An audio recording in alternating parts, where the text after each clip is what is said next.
Yasmine aza petite sœur na ngai. Aza petite sœur na ngai. Pas de soir kufa.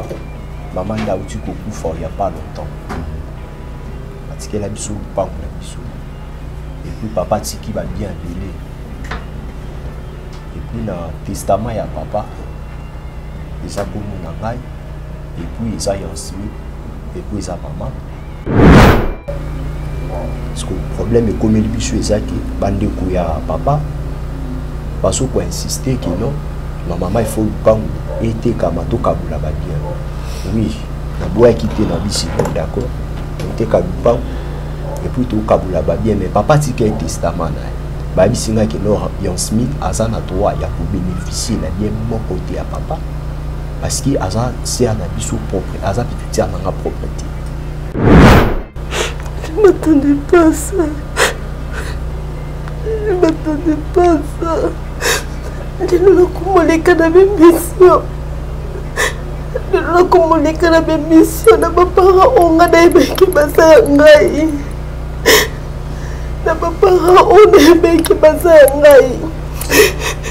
dans mes Seigneur.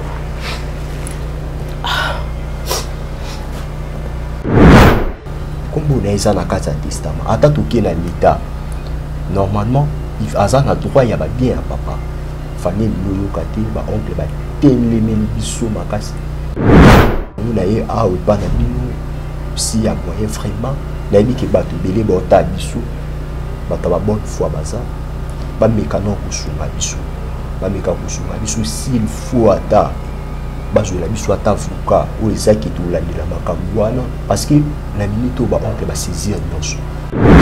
Obanda wapi nokile wapi mama batika olakisanga tendisi teke naza mwana bango te siko ngai nosa nini ata bino mobopesanga ata conseil siko na banolukela bango wapi yaya na ngai yebi na ye te siko ngai nosa ndeni.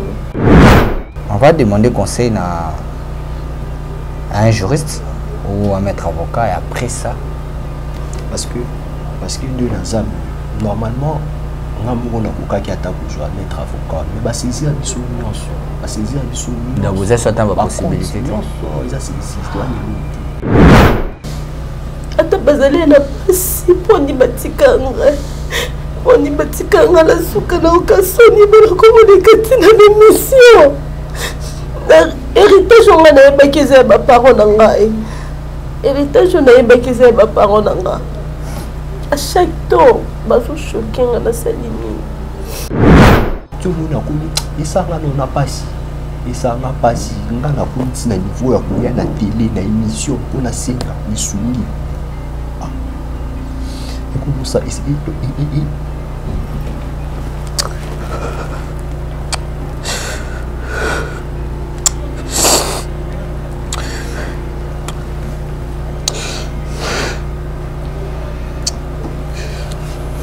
je sais pas comment on va trouver cette solution.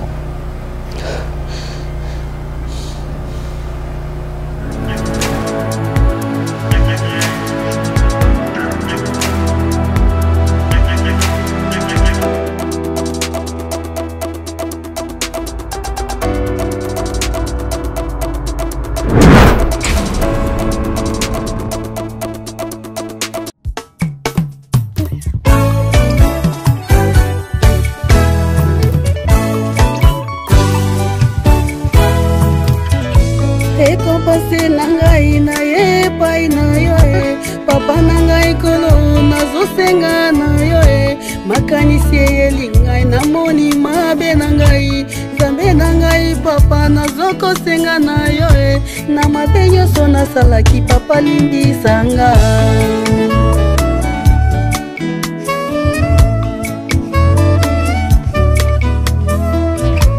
Zambe na ngai papa na ngai kolo yondokelaki ngai mwana na yo mimie zambe na ngai papa na ngai papa yondoke. Solution bio composée de plantes traditionnelles 100% naturelle et reconnue pour sa vertu. Une formule adaptée pour hommes et femmes. Depuis plus de 10 ans, le Maxi Bien-être Café renforce le système immunitaire, restaure la fatigue physique, améliore le sommeil, aide à stabiliser la tension et la glycémie, nettoie les reins, soulage l'hémorroïde et la constipation. Chez les hommes, le Maxi Bien-être restaure le dysfonctionnement sexuel, l'impuissance et l'éjaculation précoce. Maxi Bien-être est disponible partout dans le monde. Passez vos commandes sur www.maxibienêtre.com. C'est dans l'abondance du cœur que la bouche parle. Aujourd'hui, il y a une bouche qui va parler d'une vérité. Alors, cette vérité sera dévoilée. Par qui? Par ces personnes que nous avons sur ce plateau, mesdames et messieurs. Vous êtes nombreux de nous suivre dans le monde. Ici, sur la Nouvelle Tendance Télévision, plus de 293 000 abonnés.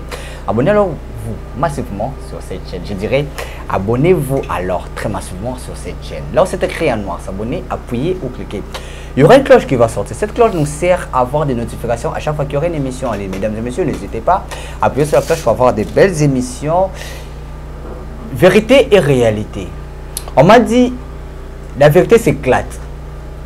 C'est ce qu'on m'a dit ici sur ce plateau. La vérité s'éclate. Mais on dénonce. C'est ça. Hein? Quand on dénonce, c'est ce que la vérité qui était cachée vient à la quoi? Ah, sera dévoilée. Voilà, merci beaucoup à Jordan Pansou qui me sert à mettre les points sur les i sur cette émission. Cette émission, je dirais, c'est un conflit parcellaire ou un conflit de famille entre les enfants. Tozo moi lingala réalité est ma solo toza na moi mokolo ya lelo eza touchant ma casse. Famille ne bazo kanate pona koteka lopango. To bandeko bandimi koteka lopango. Mais bandeko wala mususu bazana mo ba kokoso. Bolandaka biso partout na mokili mobimba. Oaza na France atindelaka, oaza na Londres, oaza na Londres atindaka na muto aza partout. Merci na ba partenaire na ngai. Je salue Franck Koumamba. Prompt rétablissement à toi. Lévi Paye Yabana Bandal, Ferrand, vous, vos trésors, vous, les banquiers. Yaouli Mouché, plus 743, le code mondial, la puissance mondiale. Je ne cesserai jamais de te dire merci. Merci à celui que j'appelle les trésors, vous, les banquiers.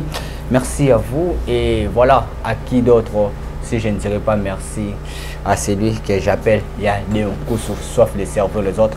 Réciprocité toujours. Mesdames et messieurs, nous avons un frère qui est accompagné avec sa sœur. Pourquoi ils sont venus? Na plateau na biso, il y a vérité et réalité. Ils vont nous expliquer. Et loko ememi bango parce que bazapi parmi bato bolandaka. Na bisaki bino bato bolandaka biso. Ozana lisolo, ozana histoire, ozo compliqué, ozo le mode dévoiler vérité moko boy.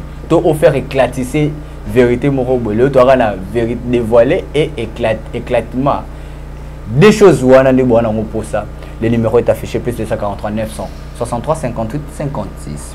Mesdames et messieurs, Bobé Ngabiso, beaucoup zoa Liano, Nanyo sa Oirosé, même na ba solution. Dès qu'on a mobile to na plateau, na pession beauté. Bonne santé. La santé ça bien quand on ah santé ça nango bien mais nango lanza.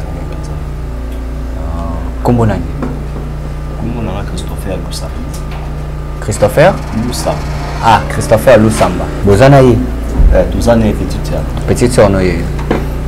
Madame comment on a Yansmi Lusamba. Yansmi Lusamba. Bonjour, on appelle ça comme beauté. Bonjour. Voilà. On confirme que c'est ton grand frère. Oui. Grand frère no yi. Voilà. Alors, Christopher, Nino yo et Mimi yo na émission na biso et puis la chaîne émission Nouvelle Tendance. Merci journaliste pour la question. Bon, on a une émission na biso parce que nous avons un problème vraiment la famille. Nous avons un problème pour les autres déranger. OK. Pour tout mec qui sur la famille mais tout soit compromis. Ah bon mec qui dans la famille si besoin compromis. OK. Tout soit compromis et on a une émission na biso parce que nani kiza na bato belé balandaka bino ou bakoki koyeba biso parce que na minute to koyi so na besoin ya appui. Il y a appui normalement comme la besoin ya appui c'est-à-dire que famille simbité appui là ici mutu moko ya force wa koki koyeba biso. Yasmina za petite sœur na ngai. aza petite sœur na ngai parce que papa na biso auti akufaki papa na biso akufa maman nda auti kokufa il y a pas longtemps atikela biso lupango na biso et puis papa tiki ba bien belé et puis na testament ya papa eza komo na ngai et puis eza yansimi et puis eza maman achaki pe moi ba bien achaki pe kombo ya bandeko na ye parce que amekaki ko départager déjà ba bien pour ne pas lobi soka azate créer ba problème tomekaki kolandela testament bon à ma grande surprise ezalaki na vérité moko oyo ezalaki entre bisoka na famille de toyebaki yango voire même petite sœur ayebaki yango te mais ayebi yango déjà sikoyo ndayebi yango. Ah ok les années vérité wana ezalaki ke nde toza boye Yasmine azalaka petite sœur na nga propreté azalaka petite sœur na nga propreté mais nga ndenge papa akolisa biso parce que nga na ye tozalaka l'écart ya 5 ans na ye na Yasmine na ye na kati ya ndako na biso azalaki vraiment mwa moke makasi azalaki mwana moke tokoli na ye nga moko mpe vérité wana na ye kocomprendre yango lea na ye kokula lea na ye kokula nde une fois nafanda na kati ya ndako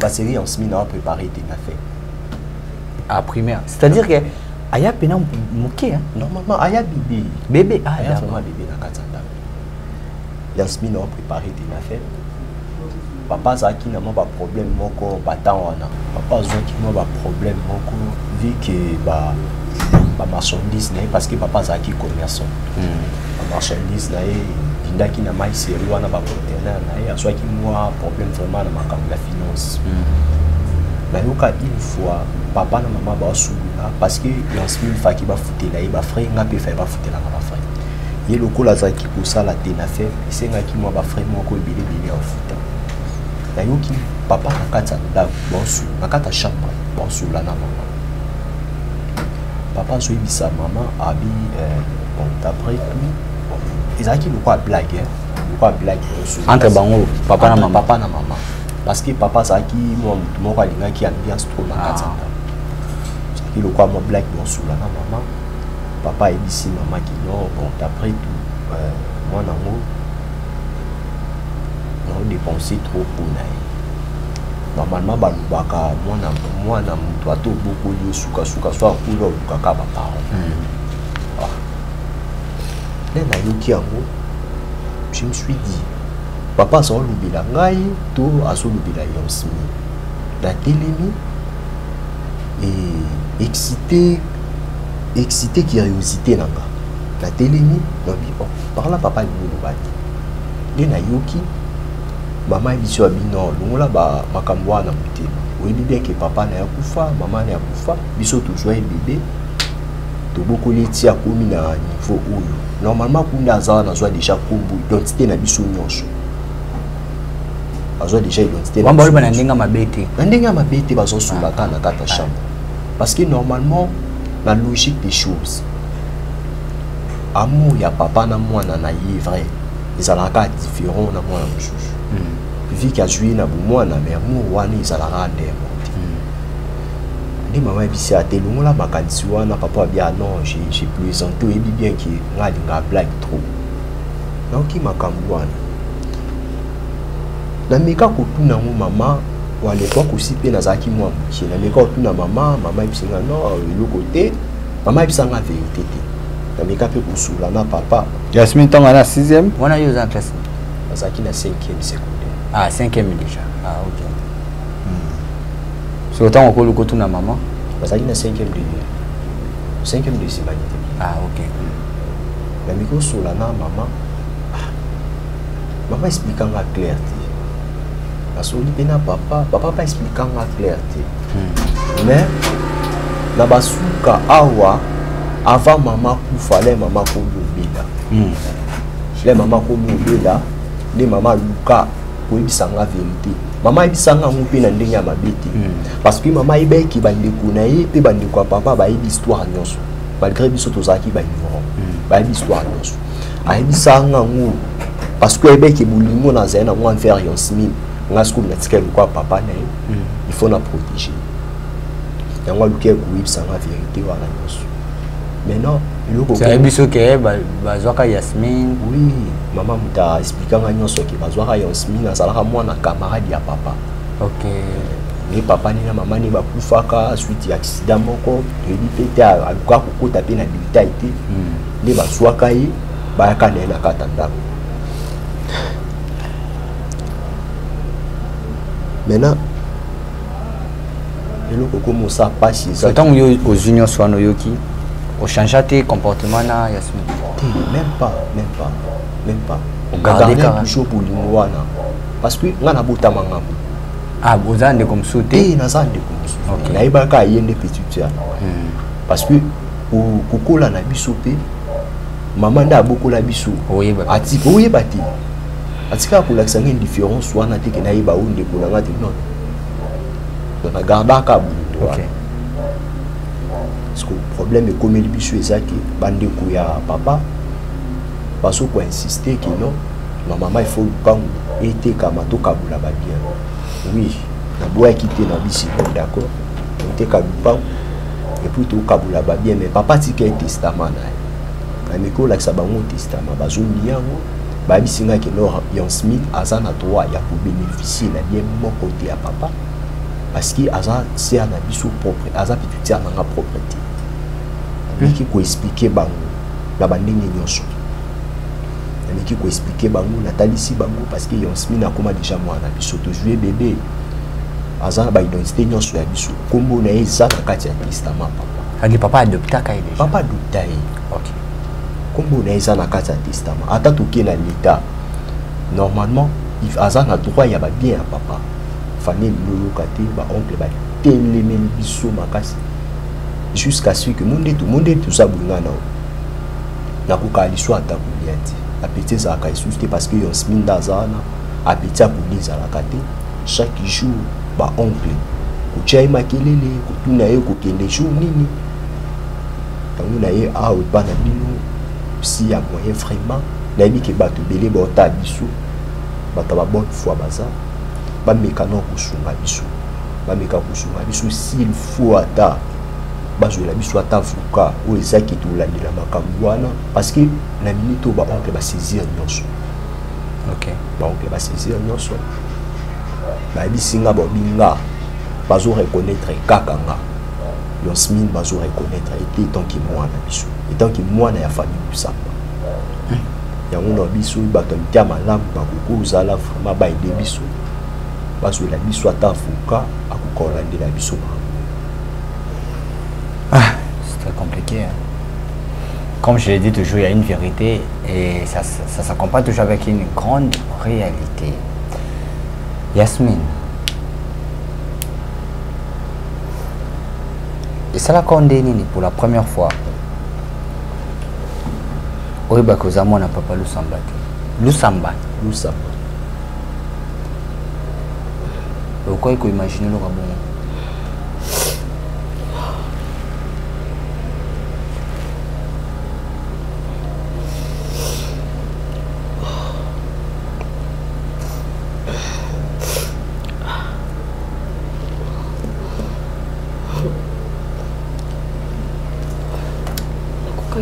Seigneur se sauve ça. La coca qu'on pensait la nuit on se sauve ça.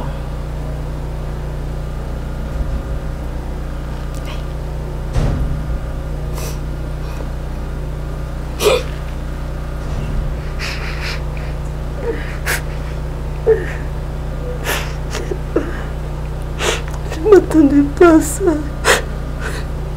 Je m'attendais pas à ça.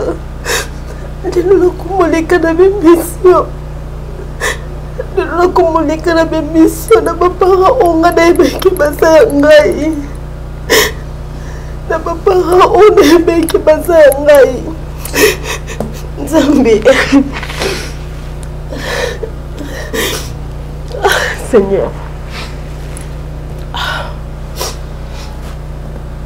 Est-ce que batikala kotraite mabe te papa na mama tikala mote ate ya moke so bayebisanga ava na ngai naki oluka bapara na ngai ngai naki oluka famille na ngai oyo baopesanga honneur jour mosusu ata bazali na pasi mponi batika ngai mponi batika ngai na suka na okasoni banakomoneka ntina démission héritage onga nayebaki eza ya baparo na ngai héritage nayebaki eza ya baparo na ngai à chaque tour bazochoke nga nasali nini nayebaka bango nde bandeko na ngai bango nde famille na ngai donc na minute natika na famille ka moko oyo aza ya na ngai so bayebe baza baparent na ngai te faki ava bakufa balakisanga ta place balokotaki ngai nakende ata nakokende wapi okende wapi okende wapi nayebi nanga famille nakokende wapi c'est pas vraiment c'est grave c'est grave tika kolela Yasmine tika kolela mais est-ce que banoko wana ton papa bazaka mpe batraita comme mabe batikala osala yango te batikala osala yango te natikala omona te natikala komona te natikala omona te tozalaka bien nyonso bien nakenda congé mpa na bango naoyeba te ka na minute oyo nde mama okei boye balakisi nga comportement na bango nyonso noke wapi naobanda wapi nga naobanda wapi nokende wapi bamama batikala olakisanga te ndisi teke naza mwana bango te sikoyo ngai nosa nini ata bino mo bopesanga ata conseil sikoyo na banolukela bango wapi yaya na ngai ayebi na ye te sikoyo ngai nosa ndeni nosa ndeni. C'est bon. Autorisé biso to de pas ngoza ba oncle baza kuna baza pena binoto bayaka kaka bayaka akendaka ya des fois bayaka pe bapasa basala ya des fois 3 jours 4 jours après baki afana na biso ndako eza au bien goza biso toza toana limité et bongo Banoko, est-ce que tu as bon? À partir de peut-être, je sais qu'avec Alain Delé, nous pouvons trouver un maître avocat. Oui, parce que sur ces cas, il a automatiquement adopté la famille. Adopté quand il Mikanda Maramutu. On a peine à au cas de maman. Donc avant maman, il fallait aller à l'Alexandre. Document tout. Non. On aura besoin de tous ces documents et puis mais avant tout qui n'est pas maître tout avocat moro pour permettre à biso to mécano sur la banoko tant que tu retrouver terrain d'attente parce que la minute où la biso na bango courir le cas sous bien dit na évité miracle mignon ça donc on a évité so autoriser femme sur là-bas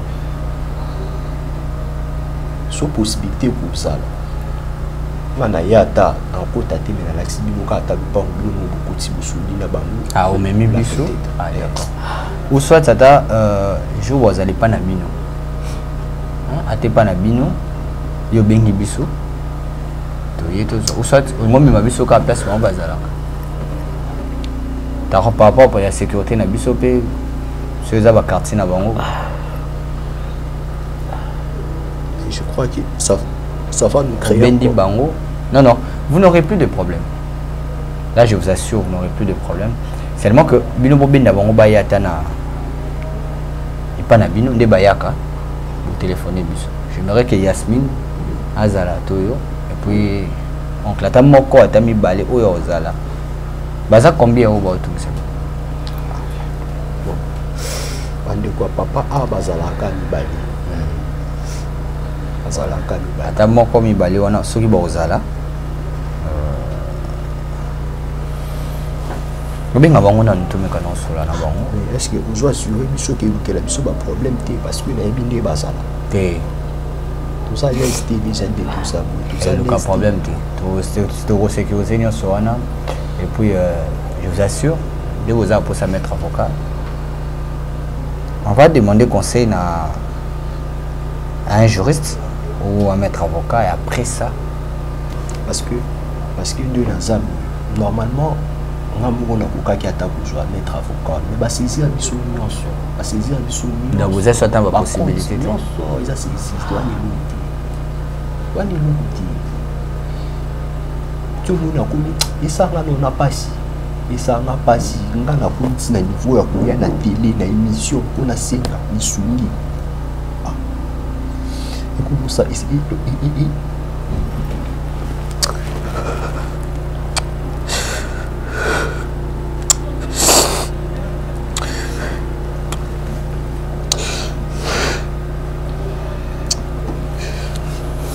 sais pas comment on va trouver cette solution.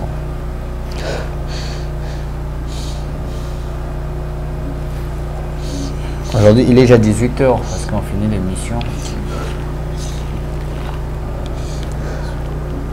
Je sais pas. Tu vas nous accompagner. Une équipe. Lobby Natongo. Lobby Natongo accompagner Misso. Et pas Banoko. On va essayer de parler avec eux. Hein? J'assure que vous aurez un maître avocat. Oui, Azanabino. Mais ensemble, avant toute chose, tu as un conseil. Comme je l'ai dit, conseil n'a pas juriste. Tu as un téléphone, tu as tout le monde. Tu vas expliquer sur ces cas. Autant tu as un oncle. Tu as une matière. Mais je vous promets que vous aurez un maître avocat. D'accord. Yasmine, ça va? On va assurer votre transport, tout. Donc, vous n'aurez pas à dépenser. D'accord, merci. On est de cœur avec vous. Batamite mamala moi mon hyper omega ko tchata moi le boko na ina poche poisson bateau yo Yasmine Nande connaît Christopher. En tout cas et ça la biso bien. Je crois demain ndeto lukato kitakuna to meka ko soana banuko wana mais on vous promet que ce soit avocat hein. Merci. Voilà. Merci, je pense que to suka awa pour na émission oyo. En attendant, tout le monde a avocat et na famille, excusez-moi, na noko avocat et maintenant noko. Alors ceux qui na biso bien té, alors on sera obligé à so ba comprendre biso na ndeto solana bango to ko suka wana mais so ba comprendre biso té, on va faire appel à l'Indele va faire appel à moi, na biso pe otoyebi, to benga pe moi batango to taba point na biso pe ndenge jouer par rapport pour tu vas mettre ça dans la ville ou quoi, journaliste, non, politicien, moi j'ai déjà fait un air, j'ai fait des MIAP, tu vas voir qu'on a dans des thèmes là, donc plus beaucoup de placement, plus beaucoup ça peut relationner à Batouana. Donc on va essayer de voir et thèmes là pour te trouver solution. Hein? Et puis la bien sort, et ça a qui ça aussi les bacoles en émission. Vous êtes un peu influent, vous avez un nom, vous voulez aider ce genre de personnes, appelez-nous. Tu peux nous coordonner à Bandeko. Tu Robin Dabino Boya, tu Bandé Tokose Sanabino ensemble Nabiso. Problème. Portez-vous bien, on va se retrouver pour un nouveau numéro de Vérité et Réalité. Voilà. Au lobby Jordan. Ah d'accord. Est-ce que vous avez quelque chose à dire? N'habitez Yasmine ou tu n'as rien à dire? J'espère déjà tout ça juste un besoin. On a besoin de soutien. Moi, pour soutenir Bissou. D'accord. À cause de la mission mettre avocat défendre Bissou. Voilà, merci. Je pense demain, d'être au Kitawana pour tout le monde.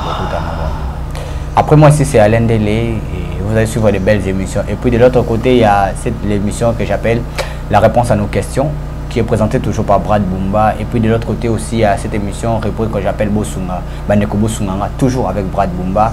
Vérité et Réalité de l'autre côté de Alain Delé et d'autres rubriques.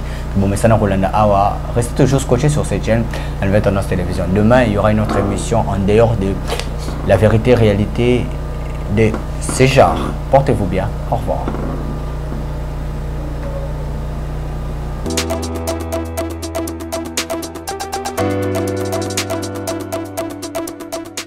Merci Banakin, Bana monde entier. Maxi bien-être.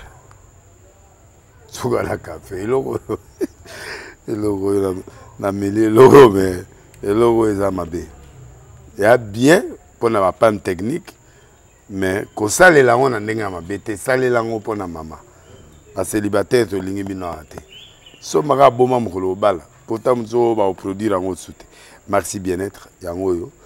Lukango benga ndekonanga alendele yé mutu ayebi esika ko fournir yo autant que tu veux $35 et belé na kati sobo melika moko de jour bien mais hémorroïdes banini tout ça bilia lia vanda musala banini et réparer yo système ya break et réparer yo pe fonctionnement ya break de break donc et pe son fonctionnement ya bien to comme ba congolais toujours gagner ba match on va défaite pas technique en plein match c'est pas bon zongela et local ngana c'est éviter de dire surtout ba pasteur bodingo mela boyawa bobenga pena alendele na numéro na ye pour bobenga pour bozo local c'est important traitement poison anti-poison yango yo ne ba mususu meli yango avant kende obima o melango ça a des jours atabatie le local moi cuire mon corps c'est bon oyope anti-poisson. Donc, ce qu'on attend, ils ont la carte. Et l'on l'a. Alendele les mikolo somme. N'habite mindele on va passer bilogo va vous dire. Pour bilogo on va des solo. Mikolo va tirer poisson à toi famille, à toi problème na mututé jalousie car donc va produire en wana y anti-poison, oyope anti-poison. Donc benga alendele à partir na ye aimdeni oya ozwango. Nzamenanga pambola bino mi batela mboke comme biété batwa comme na jalousie oyo tozo comprendre de souté bana mike bazo kufa mikolo bazo kufa ba otiana bana bébé ba poisson donc toujours zala nanti na ndengana nga na ndako c'est bon que Dieu vous bénisse.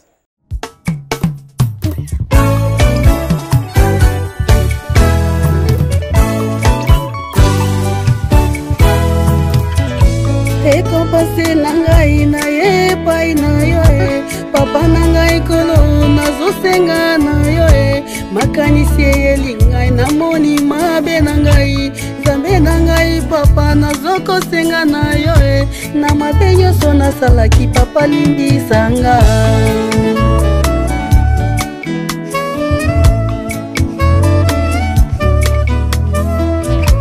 zambe nangai papa nangai kolo yondokelaki ngai mwana na yo mimie zambe nangai papa nangai papa yondoke. Troubles du système immunitaire, chute de tension, maux de tête, fatigue, perte de poids, frigidité et diarrhée. Dites adieu aux inconforts et retrouvez une nouvelle jeunesse avec une tasse de Maxi Bien-être au quotidien. Une solution bio composée de plantes traditionnelles, 100% naturelle et reconnue pour sa vertu. Une formule adaptée pour hommes et femmes. Depuis plus de 10 ans, le Maxi Bien-être Café renforce le système immunitaire, restaure la fatigue physique, améliore le sommeil, aide à stabiliser la tension et la glycémie, nettoie les reins, soulage l'hémorroïde et la constipation. Chez les hommes, le Maxi Bien-être restaure le dysfonctionnement sexuel, l'impuissance et l'éjaculation précoce. Maxi Bien-être est disponible partout dans le monde. Passez vos commandes sur www.maxibienêtre.com.